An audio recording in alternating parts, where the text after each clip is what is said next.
The Mutae are among us! Hideous abnormalities, bastards of science, freaks with atom-cracked DNA birthed from dark site labs littered across these United States. The government may deny, but they are among us, in the streets, in the dark alleys. While some turn a blind eye, our intrepid facto journalists bound from sea to shining sea to get you the info you need for the coming creature war. Tonight, we get to the bottom of one of the Shadow Council's best-kept secrets. Hold your children close and listen closer as you hear the tale of the Arachnoid Man. And pray to the great glowing one above that you'll never face this horror in an alley, bog, or country crick.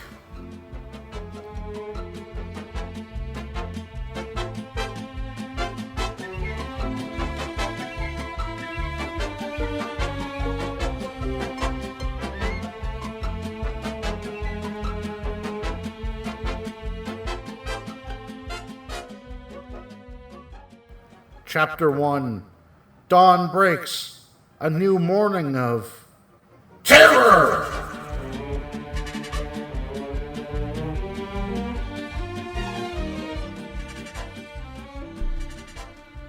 Honey, what would you like for breakfast, my husband? I know you have a long day of secret mutagenic research ahead of you, so you need a proper morning's meal, Dr. Morningstar. So, my betrothed, what would you like to eat? Flies. I mean, steak and eggs. With a fried tomato. Dr. Morningstar's fair wife, Jane Goodwife, looked at the man curiously. That's curious. He normally asks for the steak and eggs with fried tomato first thing. And he didn't ask for his usual inch-thick slice of black pudding, nor the pea-meal bacon. Jane Goodwife laid the hearty meal in front of her husband. Jane expected the good doctor to eat as usual, large forkfuls consumed with force while his eyes scanned his gentleman's magazine. But he did not. His hands remained still. He kept his eyes fixed only on his plate. What is in your mind, O husband? What beautiful, logic thoughts cross your mindful, thinking, perfect man's brain? Little did she know his thoughts were no longer the red-blooded American male norms of hunger, carnal lusts, and hot-rodded roadsters. No, his thoughts were now more Arachnian than most. I wish this meal was a plate of delicious flies. Something wrong, my husband, love? Something amiss with this breakfast meal, my wedded? Webbed? Doctor? No. Nothing is the matter. Just, praying. Praying to the god to bless this meal before I consume. But you always said God was dead, and science was new God, newer, better God, with atoms. But I'm glad you finally found your way back into the heart of Christ. Father Pastor will be so happy this Sunday. Thankfully, she has no idea I was praying to Anansi, the spider god. Now enough of that prayer. This meal's about to go cold. Ha ha ha ha. Dr. Morningstar's genome-cracked mutoid brain slowly forced his body into the act of food consumption. Every spidery impulse telling him, no, this isn't flies. But he pushed on, finishing his plate clean. He needed to start his day, for he had plans this day. Plans in the lab. Chapter 2. Behold the lab horror! Wow, that was quite a morning of labs work, Dr. Morningstar. I feel sure lucky to work as a lab assistant here in this lab. Genome cracking, wowee! Now a delicious lunch. Zang! Yes. Dr. Morningstar and his lab assistant Billy took their seats at the lab cafetorium. No cafetorium lunch for me! No, sir! I prefer the lovely bag lunch my newly wedded wife made. We got married last week, and I know we'll just both live forever. Dr. Morningstar's eyes crawled slowly across their sockets to leer at the young Billy. Toss salad! Yippee! Deep in conversing, Billy started to gesticulate wildly, fork in hand.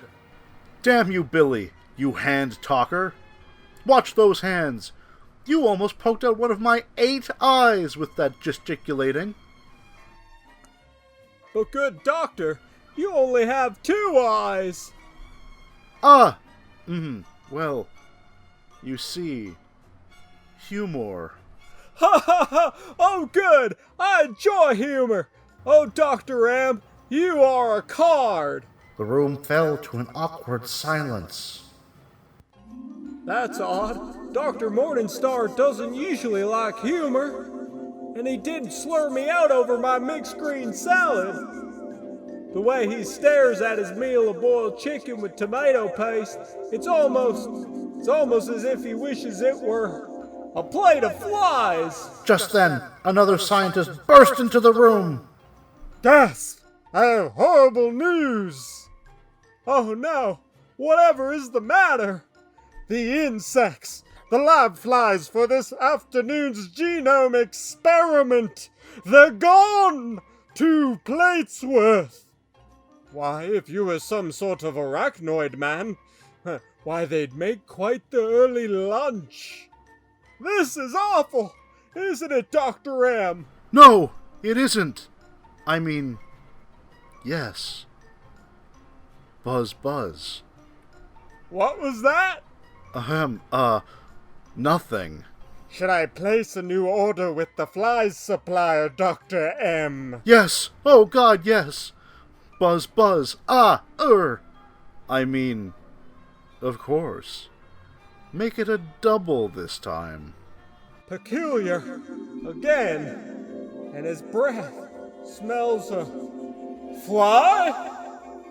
Well, Dr. M, without those flies, I guess we have no work for the rest of the day. Punch out early. Yes. Home to our houses and wives. Correct. Say, we should go to the local house, have a frosty cold mug of beer. Bugs! What was that? Nothing. Yes.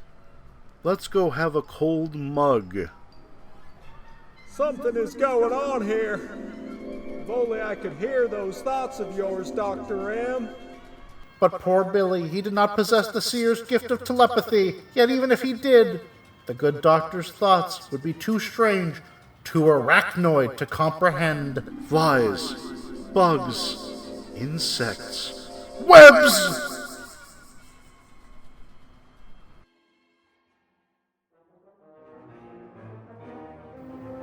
Chapter 3. Home is where the arachnoid rests.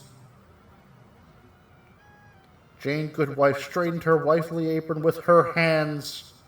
There, the meatloaf is in the oven, and almost cooked. I'm sure the fine doctor will love it. I used prime American chuck from my local butcher for this. None of that filler the communists sell over by their ungodly welfare center. Just then, the front door closed with a loud crash. Who could that be? My normal human husband always closes the door with a refined click. A voice arose from the other room. I am home. Jane Goodwife rushed to the other room. Her wedded man, betrothed, stood before her. But something was off. The tips of his fingers, the usual barroom pretzel salt is present, but also are those traces of fly. The good, kind doctor opened his mouth. A small housefly emerged, saved by a deft maneuver behind a stray molar. A short moment of joy before the approaching darkness. Honey, dinner is almost ready. Why don't you come and sit in your spot at the head of the dinner's table? I have to check my web first. But husband, we don't have a web.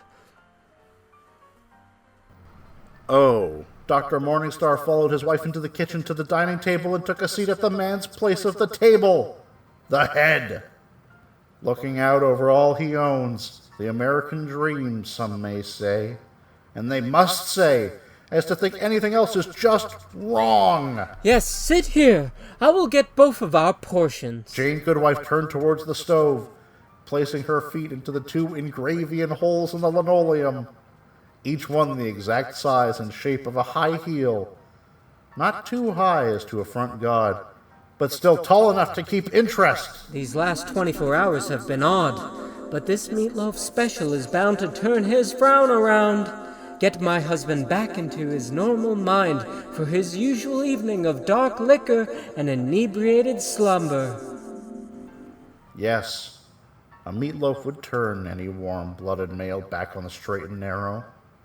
Only Dr. Morningstar was no longer those. Narrow, sure. But straight? No, sir. Those lines, spun in a circle now, starting small and spiraling outward, not unlike that of a web. Jane Goodwife placed down the evening's meal with care before taking her own seat in the eye line of the man of the house. The doctor just gazed down at his plate as if it were something strange, something new, lands unexplored by the brave colonist. My beloved husband, it's your favorite. Nothing but silence from the doctor. Meatloaf dinner, and I have an apple pie cooling in the windowsill for dessert. The doctor remained silent. Jane, in an attempt to rouse a response from her beloved betrothed, rose up and rushed to the kitchen fridge. And see, we even have sliced American cheese to put over top. The doctor started to violently jolt in his seat. The good wife's words had lit something of fire upon his brain. Visions of clean dungarees and close-trimmed haircuts, battling demons of spidery form. After a few seconds, the quaking subsided. A large crack rang out. Jane Goodwife spun around, just in time to see her husband slump back over in his dinner's chair. A second crack. Dr. Morningstar's body shot forward as his head popped like an overripe grape. Bright pink brain matter jettisoned out towards the gentle Goodwife, coating her fashionable updo and stark white wife's apron. Before she could process what occurred, the kitchen's window slid fully open, followed by the click of a gentleman's hard shoe on the lino tile, and a rough, yet traditionally handsome voice. Ma'am? Jane Goodwife quickly turned her head to the sound coming from next to her cooling apple pie. Awfully sorry to drop by unannounced, but you see, your husband is in fact the arachnoided man. My God, how? How did I figure this out? You looked at that generous portion of meatloaf and mash with that delicious brown-gray gravy. The agent, not made of steel, lowered his finger, submerging it in the generous pool of lovingly prepared earth-tone sauce before touching it to his lips for a moment of red, white, and blue bliss. He looked at this king's ransom as if he wished it were a plate of flies. Gasp! How did I miss something so obvious and spidery? You were just being a good wife, Ms. Goodwife. Supporting your all-American husband without question, as one should. Only, he was no longer all-American. He was now all-Arachnian. Gasp! Thank God this threat is now gone for good. Hold the phone. Hold it right there. Shut your mouth. Shut it. There are secret black sites all across this nation, each one likely to spit out a monster like your husband any day, month, or year now. Surely our beloved President John Fitzgerald Kennedy could put a stop to this. He could, but he won't, because he's in their pockets. But he'll catch his soon. You can bet on it. Thank God. Thank capitalized God in white man's heaven, we have the clean-cut stalwarts of the CIA on the side of the American people, serving and protecting every white picket fence. You bet. Now come here and service me, for we shall be married tomorrow. You mean it? Of course. Why, the thought of an unwedded woman makes me physically ill. Even more than the exploded corpse on the floor there that is now spilling out spiders. Even more than another full Kennedy term? Even more than that. Epilogue. Dallas Wedding Bells. We're married! Yippee! You sure you have to work first thing tomorrow? No honeymoon? Sadly, my dear, I have a grassy knoll with my name on it tomorrow. And you know only to speak when spoken to. Yes, the United States Central Intelligence Agency. Brave, clean-cut, Christian men running the thin white line between these lands and the chaos of the creature hordes.